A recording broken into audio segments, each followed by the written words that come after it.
Voilà, le pouvoir et ses racines, une manière de revisiter notre histoire politique récente jusqu'à notre actuel président Emmanuel Macron qui précisément n'a pas de fief électoral. On va en parler, ça fait partie des nombreux sujets que nous allons aborder avec nos invités.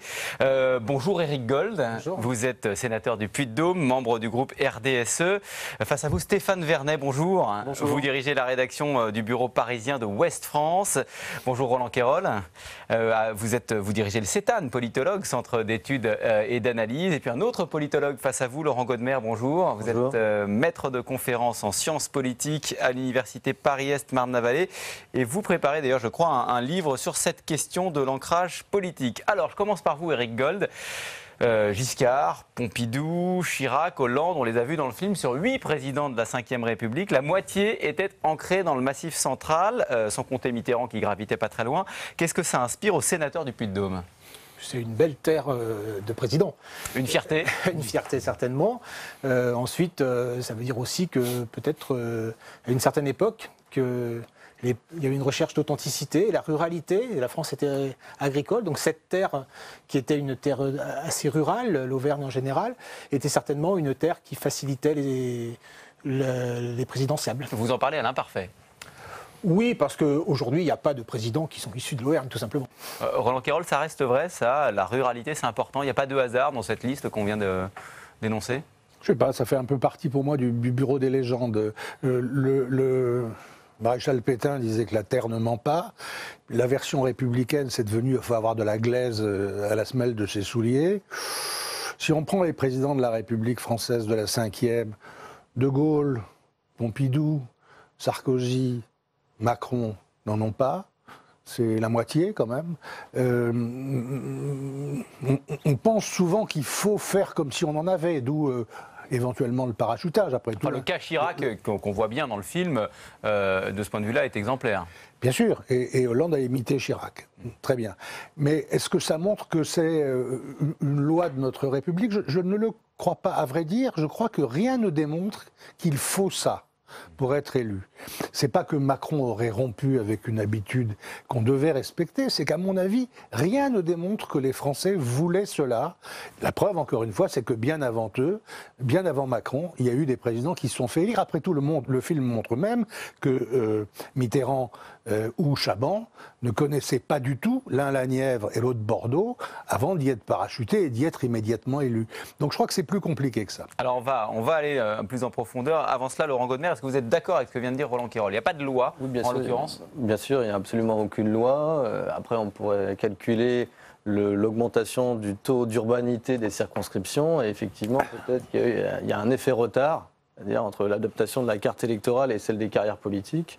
C'est tout ce qu'on peut dire, mais effectivement, on voit beaucoup de ministres, de leaders de partis, etc., qui sont élus de circonscriptions urbaines. Édouard Philippe, Alain Juppé, par exemple. Ah.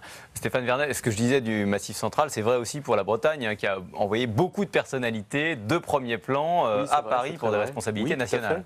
Tout à fait, mais peut-être juste pour rebondir sur ce qui vient d'être dit, moi je pense qu'effectivement il y a eu une France de la ruralité qui a énormément pesé, qui a eu son importance. C'est ce qu'on voit très bien dans le documentaire, c'est ce qui a été à l'œuvre, mais je dirais par le passé.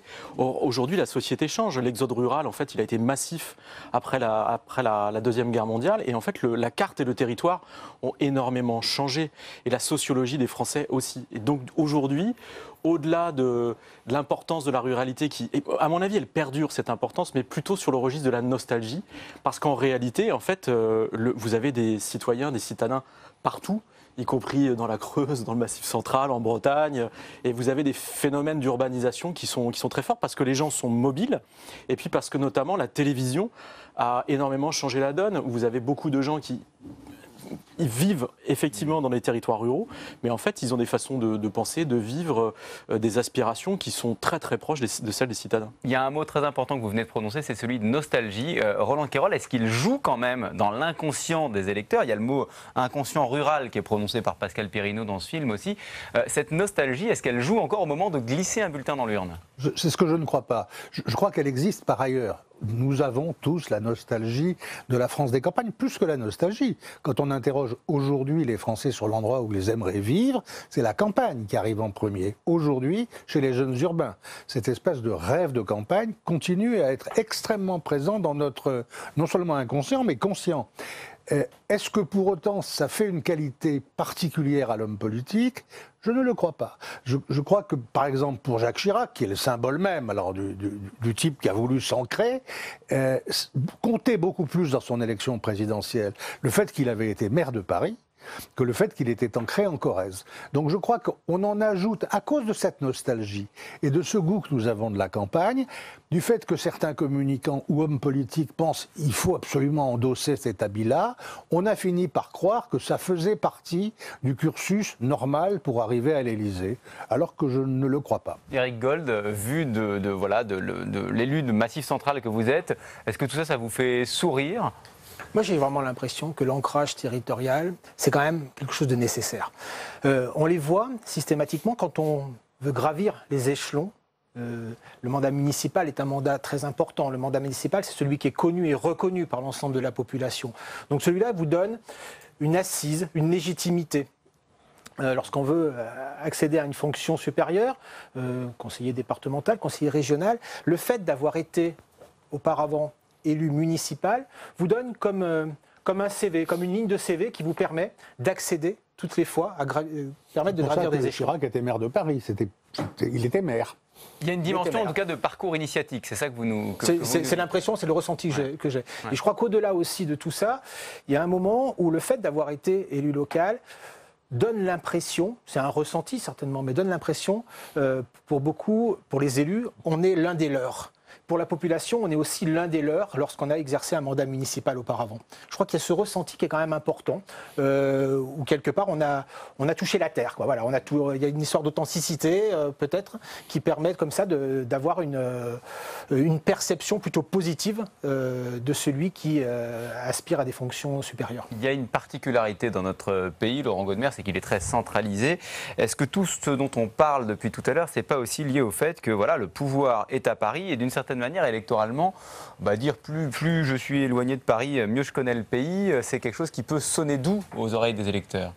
Oui, alors la période dont parle le documentaire, c'est la période qui est centrée sur le cumul des mandats, où il faut être à Paris pour accaparer des ressources pour le territoire d'élection, ce que permettait plus aisément le cumul typique de parlementaires et de maires, sachant que le quotidien de la politique, c'est bien sûr un travail local, territorial, avec en France des mandats plus longs qu'ailleurs. Le mandat de conseiller départemental, de conseiller régional, de conseiller municipal, de maire, sont des mandats de 6 ans, donc avec l'idée que l'ancrage est possible parce qu'on a accès à une certaine longévité politique qu'on n'a pas, par exemple, quand on est entre guillemets à Paris trop longtemps pour devenir ministre ou pour simplement être dirigeant de parti. Alors que là, il y a une sorte de filet de sécurité dans les carrières politiques. Il y a cette dimension-là, on va y revenir, le fait que voilà, on peut y trouver un refuge. Mais ce désir d'ancrage, au fond, est-ce qu'il est plus fort, selon vous, du fait qu'il y a un caractère centralisé à notre pays, Roland Quérol? Oui, je crois qu'il y a l'éternelle moquerie du Parisien dans chacune de nos régions. T'es vraiment un Parisien, toi, pour dire une chose pareille. Donc oui, ça existe.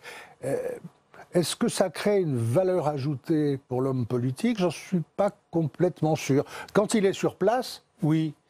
Mais quand il affronte une élection nationale, je crois que ça se dissout.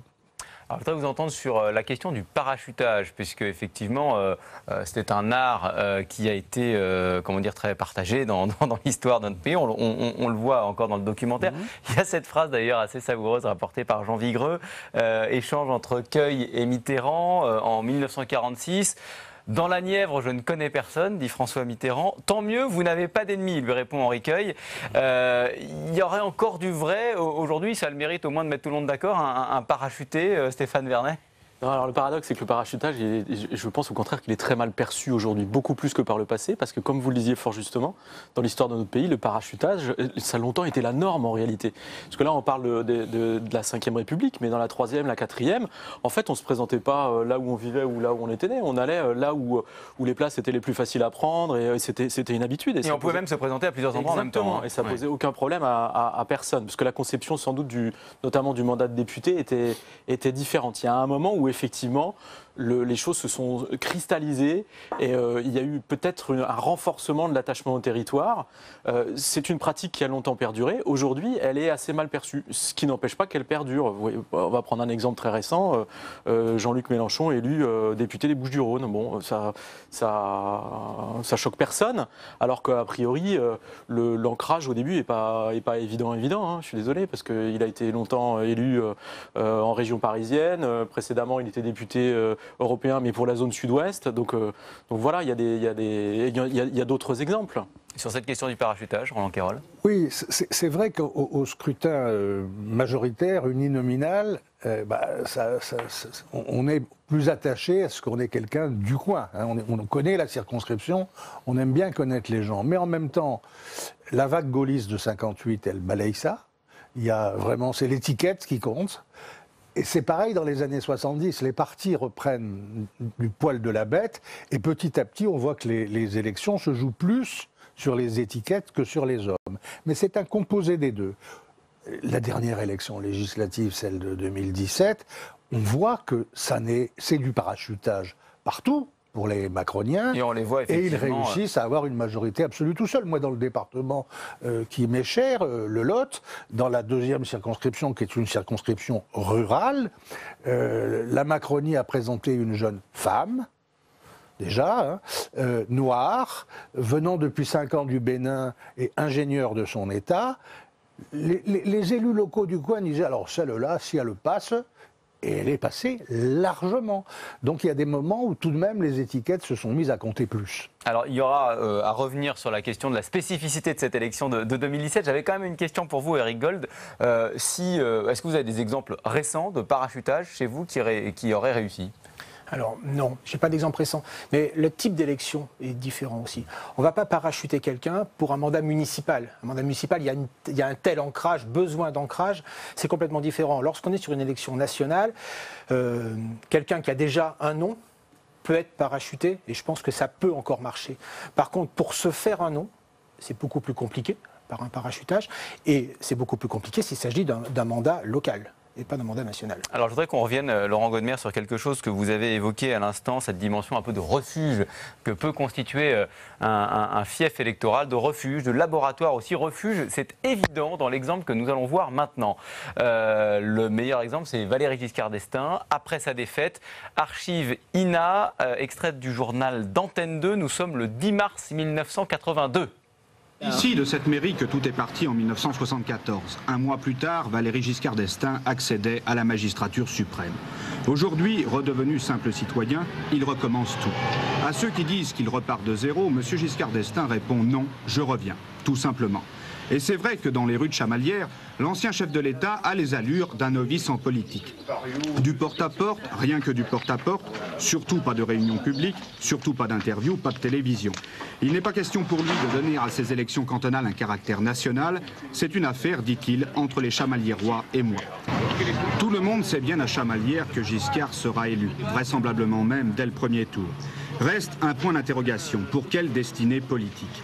Si à Paris on pense à une démission de Claude Wolff, le député de Chamalières, dans la foulée des cantonales, il se murmure ici que l'ancien président de la République convoite la présidence du Conseil régional, détenu actuellement par un socialiste. Voilà, alors Laurent Godmer, cette dimension, un fief comme une base de repli, ça reste vrai aujourd'hui. On a des exemples récents, je veux dire Wauquiez, Bertrand, Pécresse ou encore Gérard Collomb. Il y a deux choses. Il y a à la fois la possibilité d'avoir toujours un mandat. Il faut être un professionnel de la politique, il faut détenir un mandat. Et effectivement, comme j'ai dit, le mandat local est plus long, plus proche, entre guillemets, des réalités concrètes. Et ça permet de construire un registre communicationnel centré sur l'ancrage, voire centré sur l'autochtonie. On le voit dans le documentaire avec François Bayrou qui surjoue ses origines béarnaises, et dans le sujet que vous venez de présenter, où Valéry Giscard d'Estaing revient sur la terre où ses ancêtres, donc son grand-père, etc., étaient élus, députés. Donc on peut jouer sur ce côté autochtone, mais on est quand même dans des registres de communication. Comme l'a dit Roland Quérol, on peut tout à fait avoir de la politique sans ancrage, on peut tout à fait avoir le registre opposé. Mais on est plus fragile, pardon, mais Selon les l'élection. députés dont vous nous parliez à l'instant, Roland Quérol, le jour où il y a une vague inverse, ils sont balayés. Ah ben ça c'est vrai, c'était le gros avantage pour ceux qui avaient de l'ancrage du cumul des mandats, de ce système ahurissant que nous avons entretenu pendant longtemps dans ce pays seul, qui était le cumul des mandats et la possibilité, si on avait des ennuis pour les élections nationales, de se retrouver avec des mandats et d'un salaire, et donc de continuer à faire de la politique à plein temps.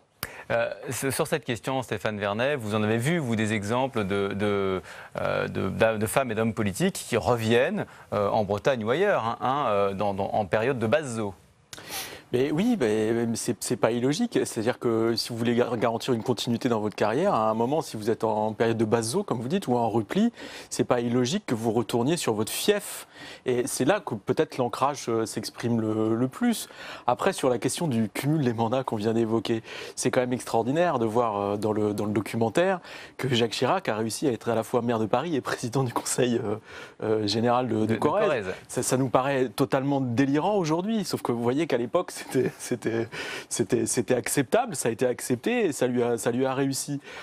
Aujourd'hui, ce qui est intéressant aussi, c'est qu'avec la loi sur le non-cumul des mandats, en fait, le champ politique est en train de se redéfinir complètement. Les cartes sont totalement rebattues. Ce qui s'est passé en 2017, effectivement, vous avez un nombre considérable de députés qui sont de jeunes députés. Je crois de mémoire que dans le groupe de la France, de la République en marche, pardon, sur 312 députés, il y en avait que 40 une quarantaine qui avaient exercé le mandat de député précédemment. Donc il y a eu un renouvellement extrêmement fort avec beaucoup de gens qui sont entrés en politique qui n'en avaient jamais fait. Et le fait qu'il n'ait pas de cumul des mandats possible, on peut se demander dans quelle mesure c'est pas un handicap. C'est-à-dire que, au-delà de la question de l'ancrage dans le territoire, il y a aussi l'expérience terrain, les remontées. Et quand vous avez aujourd'hui des députés qui disent « mais moi je suis là pour faire la loi et ce qui se passe en circonscription m'intéresse assez peu », on a entendu ce genre de discours. Ça pose question et ça passe assez mal parmi les électeurs. Et ça, il serait bon de vous entendre là-dessus, Eric Gold, parce qu'évidemment, comme sénateur qui avait été maire auparavant, vous avez choisi ce mandat de sénateur et donc dû abandonner votre autre mandat. Quel regard vous portez? On ne va pas refaire le débat sur le cumul des mandats, mais quand même sur cette nouvelle donne politique depuis maintenant 2 ans. Une certaine ambiguïté. C'est-à-dire que la population veut une cassure, une espèce de défiance vis-à-vis des élus, au moins une méfiance en tous les cas. Et le fait de pouvoir cumuler, c'est plus dans l'air du temps. Voilà, il y a cette défiance et la population n'y est plus prête. Mais en vous écoutant, on a l'impression que ça pourrait le redevenir. Je dis simplement que, attention, pas au dysfonctionnement, mais à la difficulté qu'il peut y avoir. C'est-à-dire que lorsqu'on est sénateur, par exemple, parlementaire, on a comme vocation de porter la parole des territoires. Comment on porte la parole des territoires si on n'a pas un minimum d'ancrage territorial, si on n'a pas un minimum exercé à un moment un mandat d'élu local? Voilà, je crois que c'est cette difficulté, cette ambiguïté, où la population d'un côté dit pas de cumul, et je peux le comprendre par moment. Mais d'un autre côté, on veut des gens efficaces, et pour être efficace lorsqu'on défend des collectivités, il vaut mieux avoir travaillé dans les collectivités et exercer un mandat d'élu local. Alors il y a un homme qui ne vous contredirait pas et qui fait partie d'ailleurs désormais de la grande région dans laquelle vous exercez votre mandat, c'est Gérard Collomb, qui lui a préféré revenir à Lyon plutôt que de rester ministre de l'Intérieur. C'est symptomatique de ce que vous nous décrivez là, selon vous? Je crois que... alors je vais prendre un exemple personnel, mais moi je suis resté élu relativement longtemps, élu municipal, je le suis encore d'ailleurs, je suis encore conseiller municipal, mais je crois que c'est le mandat, alors c'est celui où j'ai le plus d'expérience, c'est celui que j'ai préféré. C'est difficile de le comparer à d'autres, je suis au Sénat depuis 1 an, je ne peux pas comparer 1 an de sénateur avec plus de 25 ans de vie municipale, mais c'est celui qui est le plus diversifié, certainement aussi parce que j'étais dans un village, 1000 habitants. Donc, quelque part, on n'a pas l'ingénierie nécessaire, donc on est un petit peu homme à tout faire. Mais c'est ce côté aussi qui est très agréable, le côté direct avec la population en permanence, le côté où toutes les affaires municipales passent entre vos mains. Même si vous déléguez un petit peu, tout passe entre vos mains. Voilà, donc quelque part, un attachement un peu viscéral, je crois que c'est vraiment quasiment de l'amour par rapport à un territoire, par rapport à une commune, par rapport à ses habitants. Voilà, ça, c'est difficile de s'en défaire. Ouais, la politique, voilà, dans sa pratique, dans ce cas-là de plus concret, et c'est aussi un lieu, un laboratoire pour faire un certain nombre d'expériences, y compris d'ailleurs des expériences politiques. On le voit bien d'ailleurs dans le documentaire, Mitterrand et les communistes, ça commence dans la Nièvre.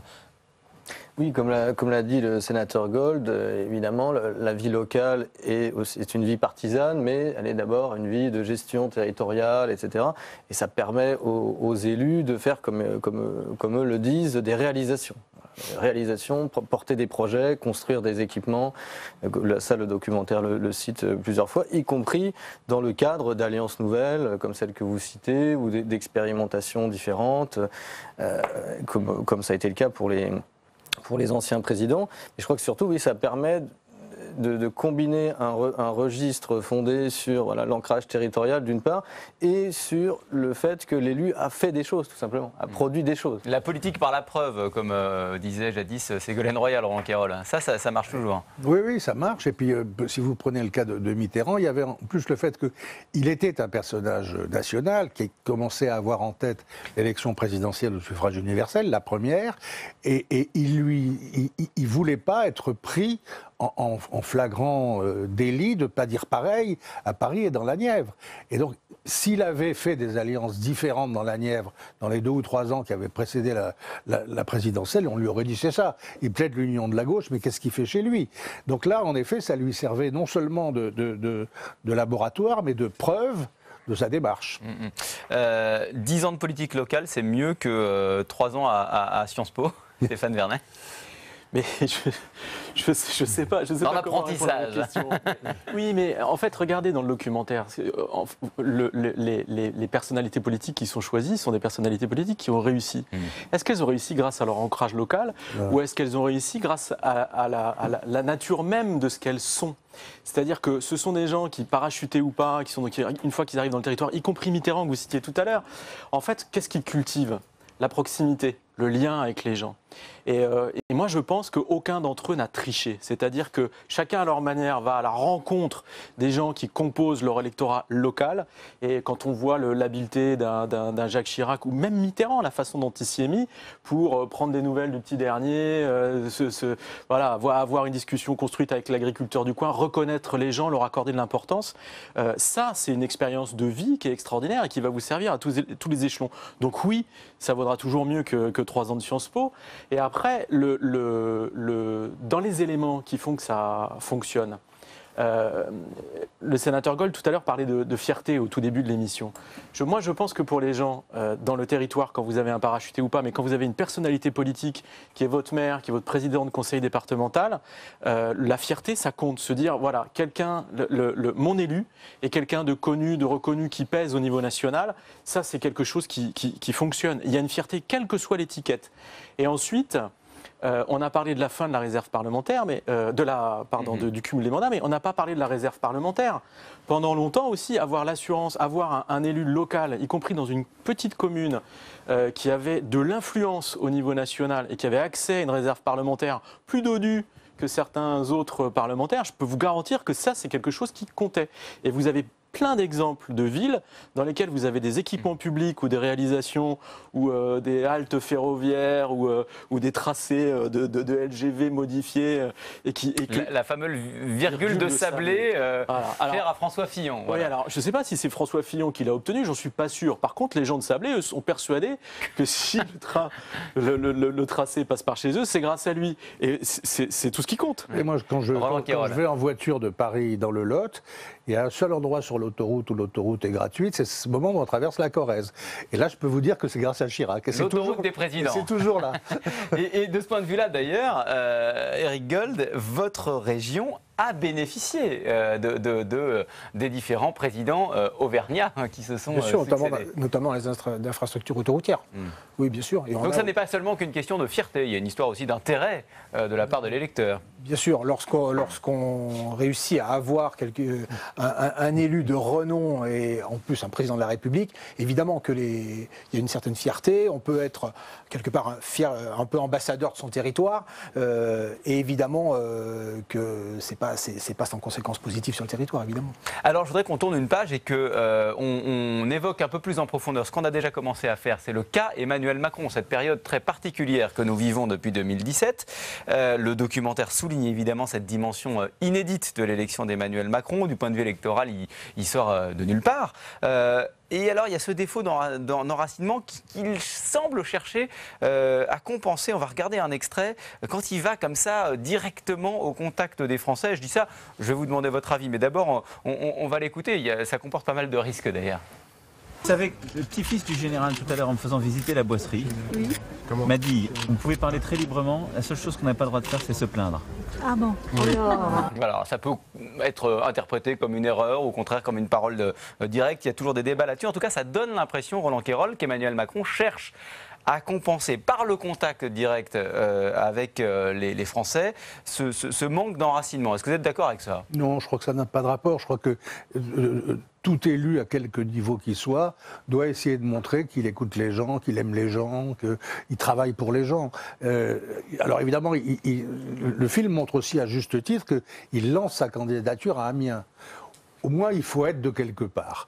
Mais pour ce qui concerne Macron, on voit bien que ça a extrêmement peu joué dans sa campagne. Mais est-ce qu'aujourd'hui c'est un handicap, dans une situation où il est plus en difficulté dans les sondages? Je ne vois pas encore une fois, on n'a jamais reproché à De Gaulle, à Pompidou, je mettrais Sarkozy dans le même sac parce qu'être maire de Neuilly, c'était pas être ancré dans la glaise. On leur a jamais vraiment reproché de ne pas être près des gens de leur circonscription. Le problème, c'est de donner l'impression qu'on est près des gens tout court, mais on peut le faire aussi bien par des émissions de télévision qu'en allant au salon de l'auto, au salon de l'agriculture. Quand les sondeurs que j'étais à l'époque demandaient les qualités de Chirac, comme ça, sans en proposer, 70% spontanément disaient sympathique. Voilà. Ils ne l'avaient jamais rencontré, il ne faisait pas partie de la circonscription, et ce n'était pas l'image de la Corrèze qu'ils avaient. C'était à travers ce que je viens de dire, ces manifestations qu'on voyait à la télé, où on voyait que le gars était sympa, quoi. Et ça, je ne dis pas qu'il faut forcément qu'un président soit sympathique, hein, mais il faut en tout cas montrer qu'on a une dimension humaine, une dimension de proximité avec les gens. Et je ne crois pas que ce soit l'ancrage territorial qui forcément donne cela. Le premier ancrage, il n'est pas géographique, Laurent Godmer, c'est d'abord, j'allais dire, un ancrage empathique, quoi. D'abord, c'est quand même l'investiture d'un parti politique, hein, ça a été dit, sous la Ve République, et devenir un leader de parti politique. Et ensuite, effectivement, on voit bien dans le documentaire que les candidats ou les présidents cherchent à obtenir un cadrage médiatique qui accompagnerait leur mise en scène comme des élus locaux, proches du territoire et des gens. Et effectivement, dans le cas du nouveau président, comme il n'a pas cette expérience électorale, on peut imaginer une sorte de surjeu médiatique, espérant dire que oui, il compense par une politique de l'empathie, ce qui ne peut pas être fait par le biais de témoignages issus du territoire qui serait le sien. En l'occurrence, c'est assez hasardeux. Ce serait assez hasardeux de dire que ça a fonctionné. Je voudrais qu'on écoute un autre extrait, parce que les opposants d'Emmanuel Macron, pour le coup, se sont engouffrés, et parfois de manière assez directe. Je voudrais qu'on écoute Marine Le Pen, c'était sur France Inter au printemps dernier. On écoute l'extrait, puis je vous demanderai un commentaire après. Moi, ce que je souhaite, c'est expliquer aux Français qu'est-ce que fait Emmanuel Macron? De quoi Emmanuel Macron est le nom? Et pourquoi, en réalité, l'intégralité des réformes qu'il est en train de mettre en œuvre correspondent à une philosophie, qui est une philosophie, effectivement, au bénéfice des grandes puissances financières, qui est une philosophie de la dérégulation, une philosophie de la mise en concurrence, y compris, évidemment, de l'ensemble de nos services publics, et puis une philosophie aussi du déracinement, voilà, de la mobilité, y compris de la mobilité forcée, ce que j'ai appelé le nomadisme. Voilà, le nomadisme, philosophie du déracinement. Stéphane Vernet, est-ce qu'elle vise juste là, Marine Le Pen, j'entends politiquement?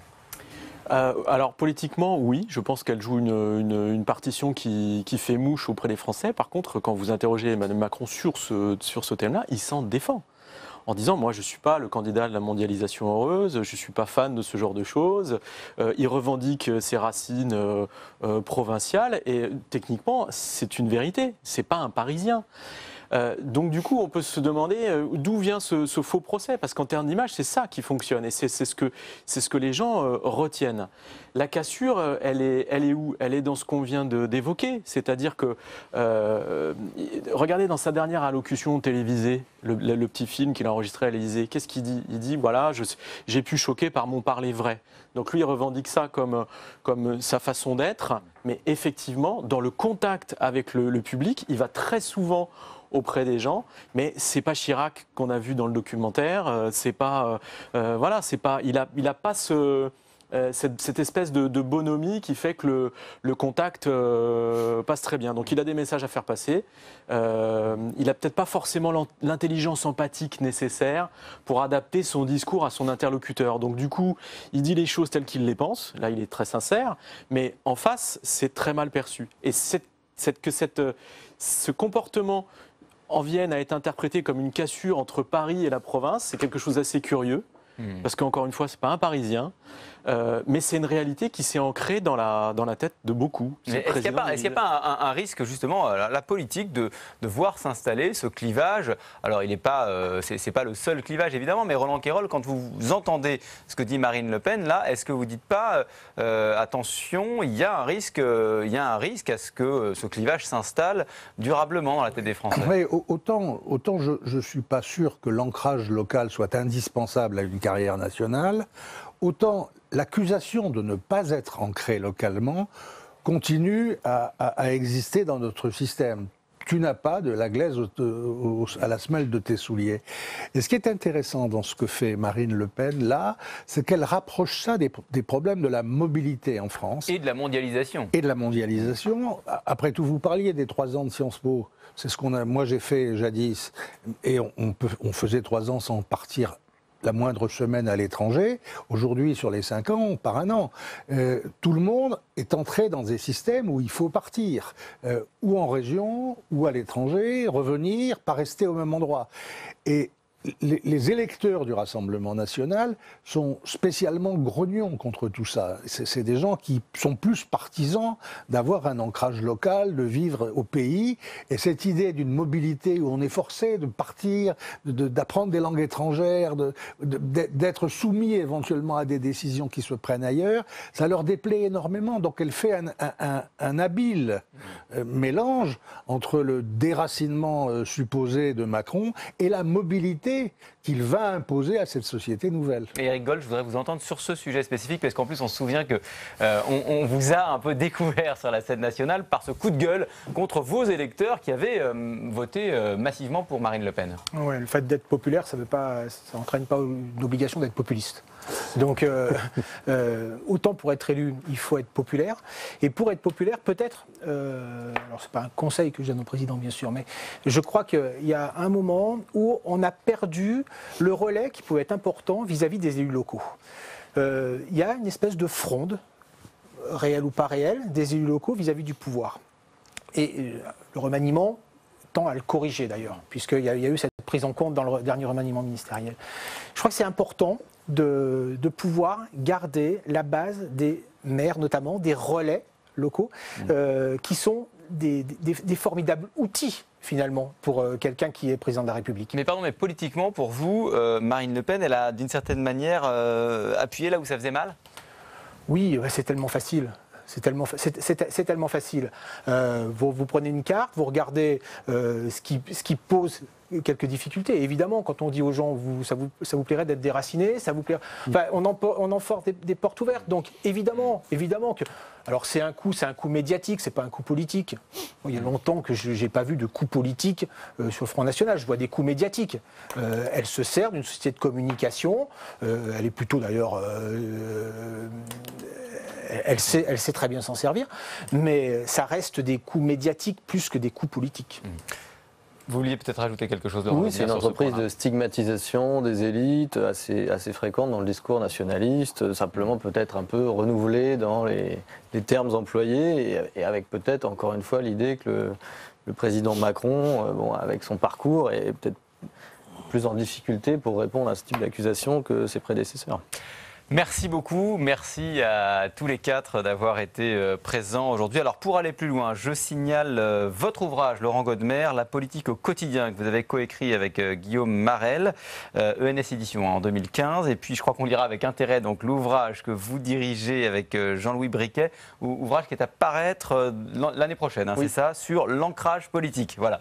On peut se référer aussi donc à ce livre, Terre d'élection, les dynamiques de l'ancrage politique. Alors là, c'est vraiment l'angle historique, hein, puisque on part de 1750 et on arrive jusqu'à 2009. François Dubasque et Éric Cochet-Marbeuf, c'est paru aux presses universitaires de Rennes, cher Stéphane Vernet. Un Monde en Doc va se poursuivre sur Public Sénat avec deux autres films tout aussi passionnants. D'abord, ça va faire écho à tout ce qu'on s'est dit à l'instant.